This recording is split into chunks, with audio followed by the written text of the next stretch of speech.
when I refused to take on a mortgage for a house that wasn't mine. My dad snapped. "We put food on your table," I replied. "Raising your child doesn't give you the right to saddle them with your debt." I'm 28, and after years of balancing student debt, a car loan, and building up my credit, I was finally in a place where I felt some financial stability. Madison, my girlfriend, and I were even talking about buying a place together next year.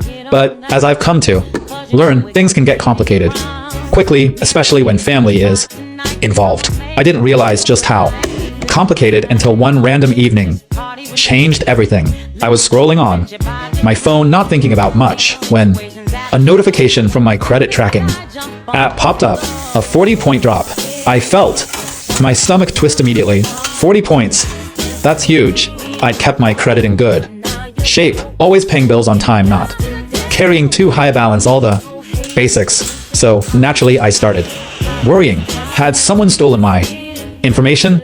Madison glanced over from where she was working on her laptop, noticing my reaction. "What's up?" she asked, tucking a strand of her blonde hair behind her ear as she looked at me with concern. "Something's up with my credit score. It dropped by 40 points. I muttered, my thumb hovering over the app icon, not quite ready to dive into whatever mess lay there. "Ouch," she winced. "Any weird charges? Maybe it's just a glitch." I nodded absently, already pulling up the app and scanning my accounts. No strange credit card charges, no missed payments. But then I saw it. A mortgage account I didn't recognize, linked to a property I'd never heard of. I blinked, trying to make sense of what I was seeing. "Babe," I said, barely able to contain the anxiety bubbling up inside me. "Come look at this." Madison came over, squinting at the screen. "A mortgage for property you don't even own." She looked back at me, her brows furrowed. "How is that even possible?" "That's exactly what I want to know." I got up and started pacing. There was only one explanation coming to mind, and I hated even thinking about it. But my parents, well, they've been going through a rough patch for years. Dad, 57, had been between jobs, picking up gig work here and there, but nothing stable. Mom, who's 54, worked part-time at a retail store, but that didn't bring in much either. They never liked talking about their finances, brushing off questions with vague answers about making it work. Still, I knew things were tight. Over the years, they'd hinted at needing help, but I'd never imagined it would come to something like this.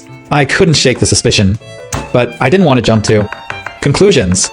Madison, always the rational one, suggested I give my credit card company a call. After a painfully long hold, I finally got through to someone who confirmed my worst fear.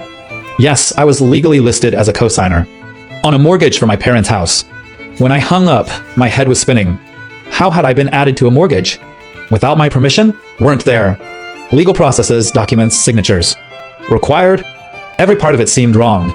I hadn't signed anything. I hadn't agreed to anything. So how was my name even attached? I sat down, feeling like my legs couldn't hold me up anymore, and Madison just squeezed my shoulder. "You need to talk to your parents. There has to be some kind of explanation." The next morning, I drove over to my parents' place, feeling a mix of anxiety and anger brewing inside me. I'd never imagined a day where I'd be facing my parents about something like this. They'd always been the ones giving me life advice, guiding me through school and my first job, and now here I was questioning whether they'd tied me to their financial mess without so much as a warning. When I arrived, my mom was sitting in the kitchen, her cup of coffee steaming as she greeted me with a warm smile. She had no idea what I was about to bring up. "Evan, you should have told us you were coming," she said, looking genuinely pleased to see me. "Want some coffee?" "No thanks, Mom. I actually need to talk to both of you."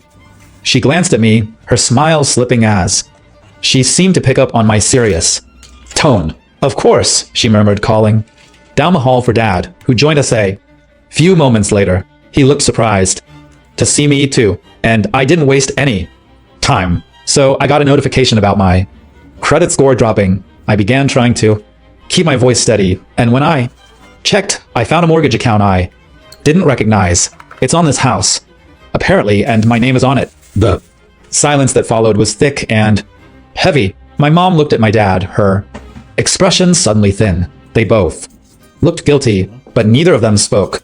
Right away, I pressed on, unable to contain my frustration. Did you put my name on the mortgage without telling me? My dad cleared his throat, rubbing the back of his neck. Look, Evan, we were in a tough spot. We needed the mortgage to be approved, and having your name on it helped. It was for the family. For the family, I repeated, stunned. How does it help the family to drag my name into something that's tanking my credit? My mom finally spoke, her voice softer than usual. Evan, honey, we didn't think it would be a big deal. It was just a formality, just some paperwork. We didn't realize it would affect you this way. A formality? My voice rose despite myself. This isn't a minor thing.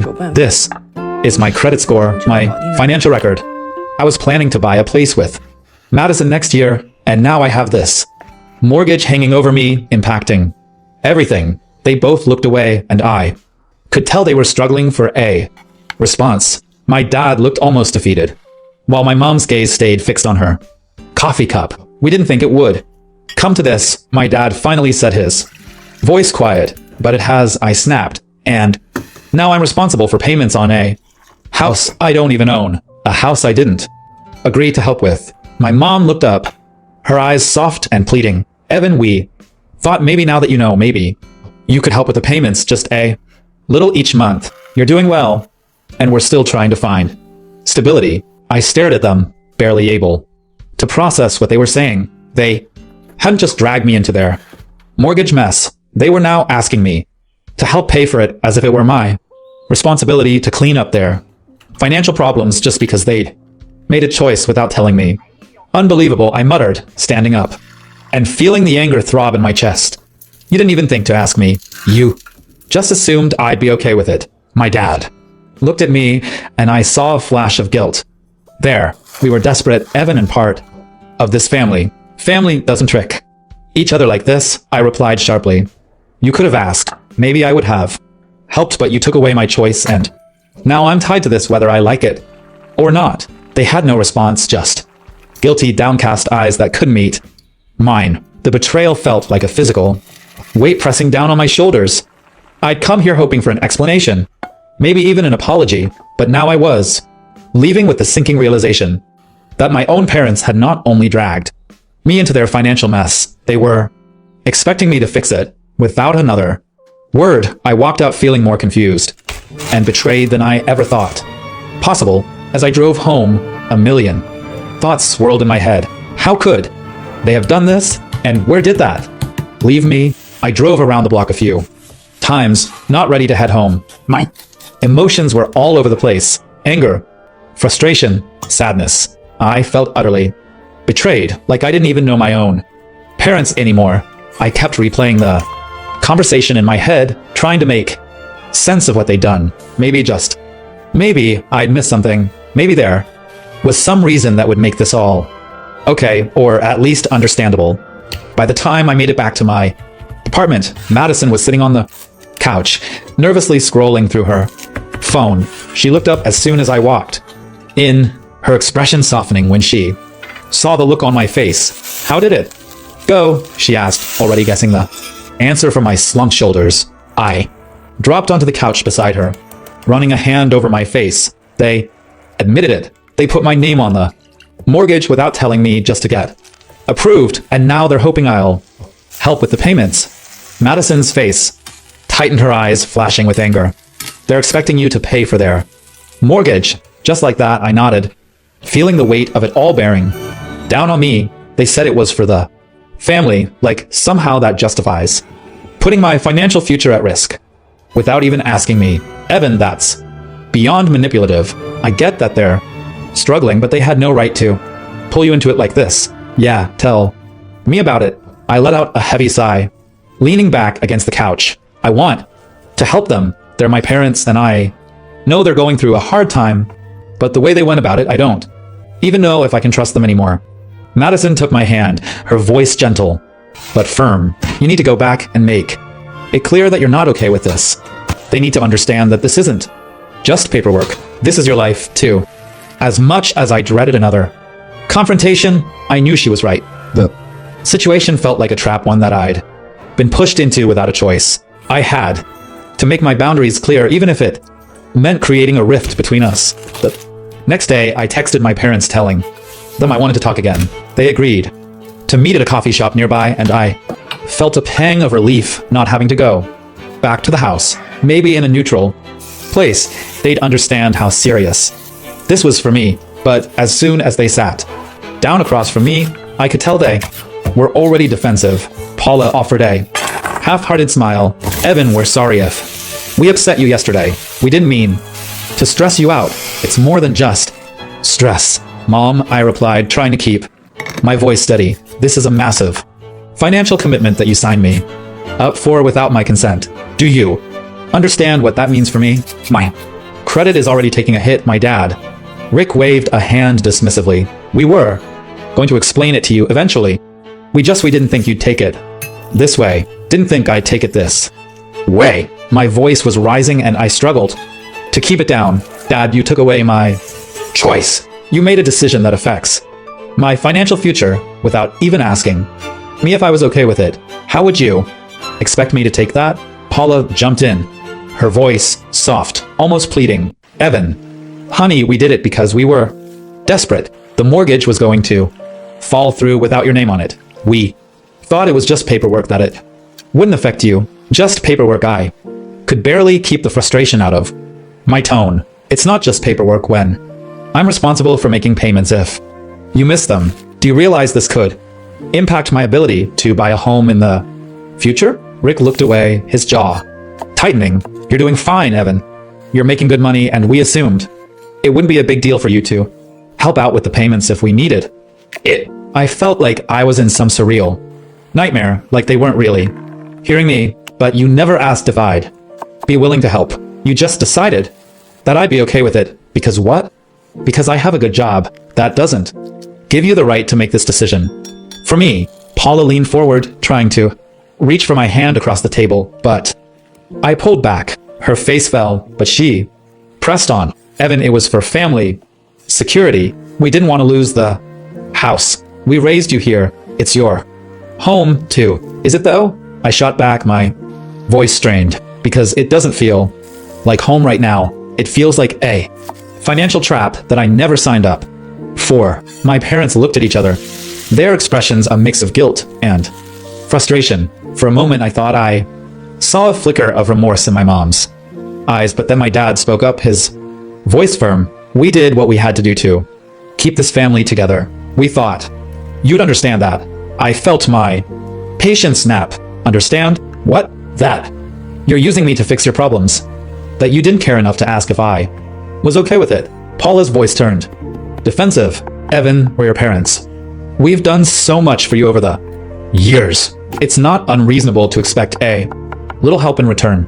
I couldn't believe what I was hearing. I'd always known my parents had a different view on family obligations, but this was on another level. They seemed to think that because they'd raised me, I was somehow indebted to them forever, even to the point of sacrificing my own financial security. I took a deep breath, trying to steady myself. Look, I get that things are hard. I understand that you were desperate, but this isn't fair. You can't just assume I'll pay for something I didn't agree to, especially when it's affecting my credit. Rick sighed, leaning back and crossing his arms. What's done is done, Evan. It's not like we can just take your name off the mortgage now. It's legally binding, and that's exactly the problem, I said, my voice growing colder. You made a decision that legally binds me without giving me any say in it, and now you're acting like it's my responsibility to help you with the payments. They both went silent, neither one willing to admit they'd done anything wrong. The betrayal I felt grew heavier, sitting like a stone in my chest. I'd come here hoping they'd apologize, that they'd see how unfair this was. Instead, they seemed to think they'd done nothing wrong, that I was somehow overreacting for not wanting to be financially responsible for their choices. Finally, my mom spoke. Her tone softened, but still defensive. We're sorry if it hurt you, Evan, but you have to understand, we were thinking of the family as a whole, and now that it's done, maybe you can just help us just until we're back on our feet. There it was again, the assumption that I'd help, that I'd just fall in line with their plan without a fight. They weren't even asking, really. They were expecting it. I can't believe this, I said, feeling more hurt than I wanted to commit. You're treating me like some backup plan, like I'm just supposed to fix things when you mess up. Paula tried to smile, but it came off more as a grimace. We're not asking you to fix everything just to be there for us like family is supposed to. Being family doesn't mean sacrificing my future for your mistakes, I said, standing up. I've worked hard to get where I am, and I'm not going to jeopardize that because you decided to go behind my back. I left them sitting there too shocked to stop me as I walked out. As I got into my car, I could feel the weight of what had just happened settle over me. This wasn't just about the mortgage anymore. It was about trust. Trust that felt shattered beyond repair. I drove away, feeling like I was leaving a part of myself behind. My parents had always been the people I turned to, the ones I trusted without question. Now I wasn't even sure I knew who they were. And the worst part was that they didn't seem to think they'd done anything wrong. The drive home felt endless. The sting of my parents' betrayal was still fresh, gnawing at me in waves. But alongside the anger, I felt something heavier, an overwhelming sense of helplessness. This was my family, the people I trusted most. I couldn't just cut them off, but I also couldn't let them ruin my future.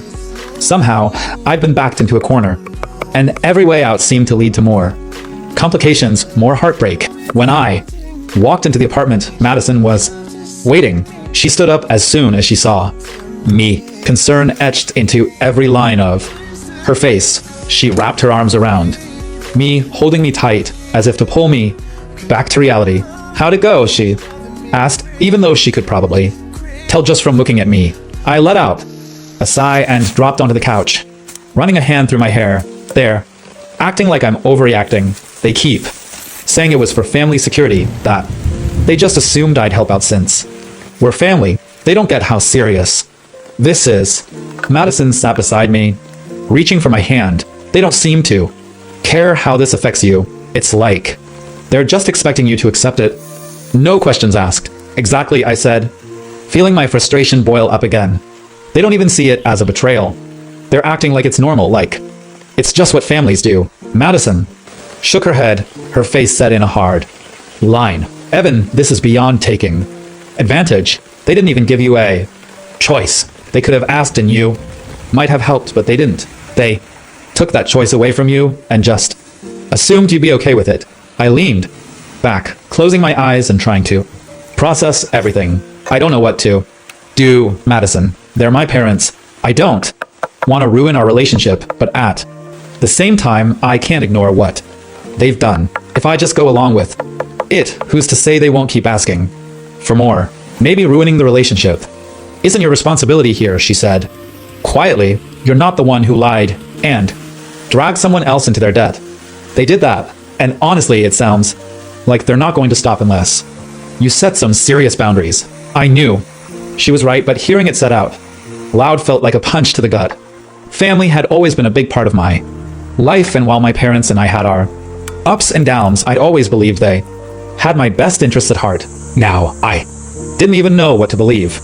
Madison reached over and squeezed my hand. I know this is hard, but you can't let them guilt you into this. You've worked so hard to build your credit, your career. None of that should be sacrificed because they made some bad choices. The weight of her words settled over me, and I knew I needed to get some professional advice. I had to find out what my options were legally and financially. I'd been pulled into a situation that wasn't my choice, and if there was any way to get out, I needed to know. The next day, I made an appointment with a financial advisor, hoping he'd have some answers. I arrived at his office with a pit in my stomach, feeling like I was preparing for more bad news. The advisor, Mark, was a patient, middle-aged man who listened carefully as I explained the situation, nodding along as I laid out every painful detail. When I finished, he leaned back in his chair, his expression thoughtful but serious. This is a tough situation, Evan. Legally speaking, since your name is on the mortgage, you're partially responsible for the debt. Your parents likely added you as a co-signer, which is why they were able to secure the loan. That means the lender can hold you accountable if payments are missed. I swallowed hard the reality of it, sinking in even deeper. Is there any way to get my name off the mortgage? I didn't agree to this, and it's already affecting my credit, he sighed, tapping his pen on the desk. There are a few options, but they're not simple. The most straightforward route would be for your parents to refinance the mortgage in their own names, but that would require them to qualify on their own, which sounds like it could be difficult, given their financial situation. I nodded, the weight of it all pressed down on me. I'd already figured refinancing would be an issue. My parents were barely scraping by, which was probably why they dragged me into this mess in the first place. If refinancing isn't an option, he continued, you could try negotiating with the lender to see if they'd consider removing your name, but it's unlikely without a legal reason. Unfortunately, because you're legally tied to this mortgage, walking away isn't simple, so I'm basically trapped, I said, my voice barely more than a whisper. Mark's expression softened. I wouldn't say trapped, but it's a complicated situation. You could try talking to your parents about refinancing or making sure they pay their share on time, but ultimately they need to cooperate. I felt the sinking realization that even with professional advice, I was still stuck unless my parents were willing to make changes. And after our last conversation, I doubted they'd be willing to take on the payments alone. Mark must have sensed my despair because he added, it's not fair that you were put in this position. Evan, you have the right to set boundaries here. If they're unwilling to make changes, then you have to consider what's best for your financial future. I thanked him, left his office, and sat in my car for a while, staring out the windshield, feeling more trapped than ever. The only solution required my parents to willingly shoulder the payments on their own, something they didn't seem capable of doing, and that left me with the painful choice of either stepping in to help them pay off this mortgage or risking my credit and future. I went home exhausted and collapsed onto the couch. Madison sat beside me, her hand resting on my shoulder. What did the advisor say? I explained everything, laying out how my legal ties to the mortgage meant that for now, I was just as responsible for the payments as my parents were. Madison's eyes widened and she shook her head. This is insane. They put you in a situation you can't even walk away from. Yeah, I muttered, bitterness creeping into my voice. I'm stuck unless they either refinance or pay it themselves. And neither of those seems likely, she sighed, her brow furrowing as she thought it over. So are you just supposed to keep paying, hoping they don't miss a payment and hurt your credit more? Pretty much, I said, rubbing my temples. And if they keep expecting me to pitch in, this could go on for years. This isn't just a one-time payment. This could tie me down financially for the rest of their mortgage. Madison looked furious. Evan, you can't let them keep doing this to you. They're taking advantage of you, whether they realize it or not. You're not responsible for their choices. No, I replied, feeling the tension in my shoulders, but they don't see it that way. They think I'm overreacting, that it's my duty to help them keep the house. I'm their son, so they assume I'll just fall in line. She squeezed my hand, her eyes filled with worry. What are you going to do? I wished I had an answer, but all I could do was shake my head. I honestly don't know. Part of me wants to cut them off, but they're my parents. I can't just abandon them. Even if I'm furious with them, it feels like I'm stuck no matter what. We sat in silence for a long time, the weight of the situation settling over both of us. I felt torn between my loyalty to my parents and my need to protect myself. I knew Madison was right.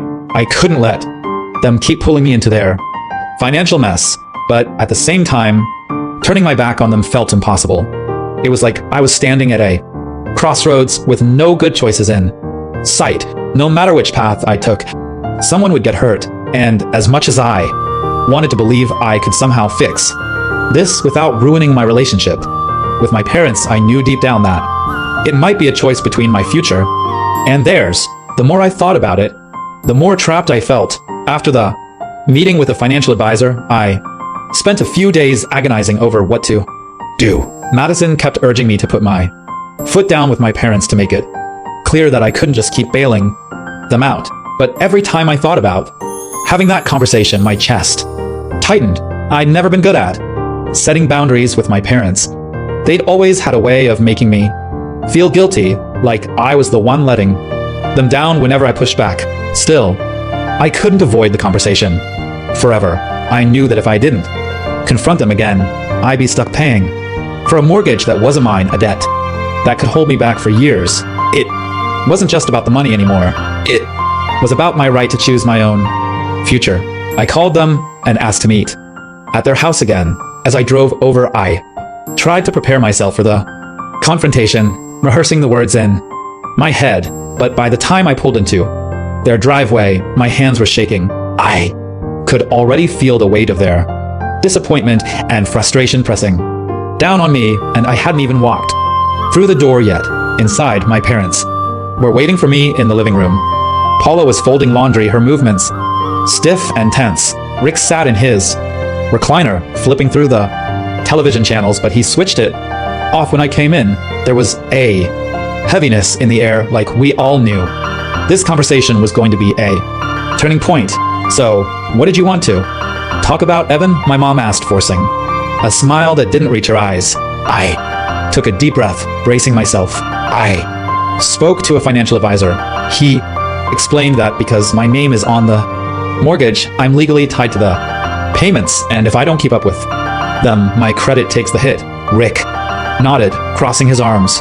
We figured that, but like we said, we assumed you'd be able to help considering how well you're doing. I swallowed the rising anger in my throat. That's the problem, Dad. You assumed I'd be okay with it. You didn't ask me if I was willing to put my name on the mortgage. You just did it, and now you're expecting me to pay for it. Paula put down the laundry basket and looked at me. Her expression, a mix of guilt and frustration. Evan, we didn't know what else to do. You know how hard things have been for us. We thought we'd have more time before you even noticed, but well, here we are, and now I'm stuck, I said, my voice wavering as I tried to keep my emotions in check.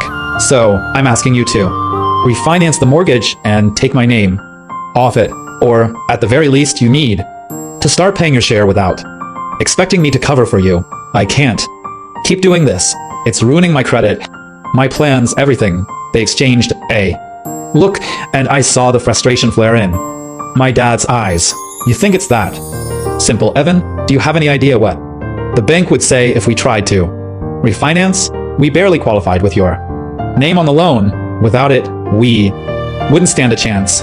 And you know that. I know it's not simple. I shot back, my voice rising despite myself.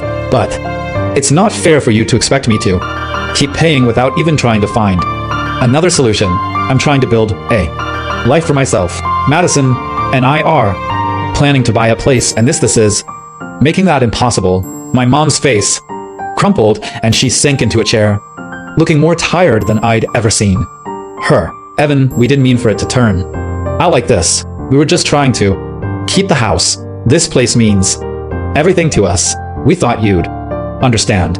I do understand, I said, and I meant it. I understood their desperation, their fear of losing the home they'd worked so hard for, but understanding didn't make it right.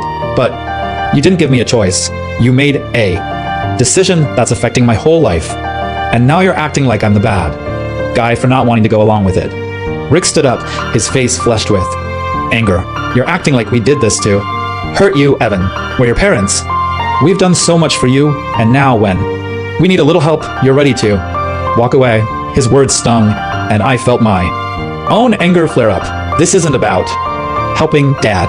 It's about you putting me in a situation without my permission and expecting me to just deal with it. That's not fair, and you know it. Paula's eyes filled with tears, and she shook her head. We thought you'd be more supportive, Evan. We thought you'd understand that sometimes family has to make sacrifices for each other. But I guess we were wrong. Her words hit me like a slap. I'd always been the beautiful son, the one who tried to keep the peace, who never said no. And now, here I was trying to draw a line, and they were acting like I was betraying them. The guilt was overwhelming, but so was the anger and the sense of betrayal, that they'd never seen me as an equal in this decision. I stood up, feeling my hands tremble. I have made sacrifices for you. I've helped you whenever I could, but this is too much. I need you to at least try to take my name off the mortgage. If you don't, then I'll have to look into legal options. They both stared at me, stunned into silence. I don't think they'd ever imagined I'd go that far. My dad's face went red and he jabbed a finger toward the door. If that's how you feel, then maybe you should leave, Evan. If you're so eager to turn your back on your family, then go ahead. My mom started crying, burying her face in her hands, and for a moment, I felt a pang of guilt so sharp it almost doubled me over, but I forced myself to stand my ground to remember why I was doing this. I couldn't let them keep manipulating me. Maybe I will, I said, my voice breaking, but I'm not going to ruin my future because you made a mistake. I love you both, but I can't do this anymore. I turned and walked out the door, feeling like my heart was tearing itself apart. I could hear my mom sobbing behind me, could feel my dad's furious glare burning into my back. It was the hardest thing I'd ever done. But as I got into my car and drove away, I knew there was no turning back. Now, the next night I barely slept, haunted by the memory of my mom's tears and my dad's accusations. Madison did her best to comfort me, but even she couldn't erase the guilt that clawed at my insides. I kept wondering if I'd made the right choice, if I should have just accepted it and kept helping them, even if it meant sacrificing my own dreams. But then I'd think about all the times they'd taken advantage of my willingness to help, all the times they'd pushed me into doing things their way, and the anger would flare up again. I wasn't just angry at them. I was angry at myself too for letting it get this far, for not speaking up sooner. I got a call from my mom a few days later, but I let it go to voicemail. Her voice was shaky, pleading with me to reconsider, saying that they couldn't do this without me, that the house would be taken away if I didn't help. She kept saying that they were family, that I shouldn't abandon them now after everything they'd done for me. But I knew that helping them now wouldn't just be a one-time thing. It would be a long-term commitment that could drag on for years, keeping me trapped in a situation I never asked for. And as much as I hated the thought of hurting them, I couldn't ignore what it was doing to my own life. Madison held my hand as we listened to the message together, her face sad but resolute. You did what you had to do, Evan. You can't keep sacrificing your future for their mistakes. I nodded, but my chest felt like it was caving in. I'd made my decision, but the consequences were far more painful than I'd imagined. My relationship with my parents was shattered, and I had no idea if it would ever be the same again. And as much as I tried to tell myself that it was their fault that they pushed me into this, I couldn't shake the feeling that I just lost something I could never get back. I never thought it would come to this. The idea of taking legal action against my own parents felt like something out of a bad dream. But as the days passed, it became painfully clear that they weren't willing to change, and I couldn't keep letting them dictate my future. They'd crossed a line, and as much as it hurt, I had to take back control of my life. With Madison's encouragement, I contacted a lawyer who specialized in family financial disputes. Just making the call was gut-wrenching. I kept thinking about how angry and disappointed my parents would be when they found out, but the thought of being financially trapped for years, unable to make my own choices, pushed me forward. The lawyer, a patient and understanding woman named Karen, listened as I explained everything. When I finished, she leaned forward, her face sympathetic but firm. Evan, I know this is difficult, but you're doing the right thing by seeking help. Your parents had no right to put you on the mortgage without your permission, and there are legal steps we can take to protect your interests. She explained that I could file a petition to have my name removed from the mortgage due to lack of consent. It wouldn't be easy, she warned, as it would likely involve court proceedings and a lot of back and forth with my parents, but it was possible, and if successful, it would free me from any future financial responsibility for the house.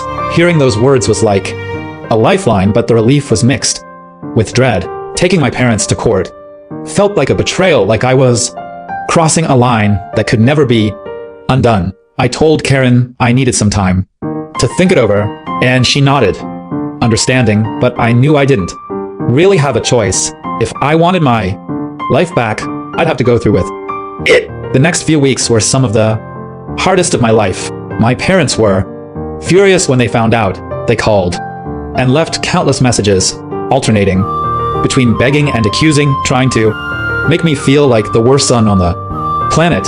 My dad especially was relentless, calling me ungrateful and telling me that I was turning my back on my family.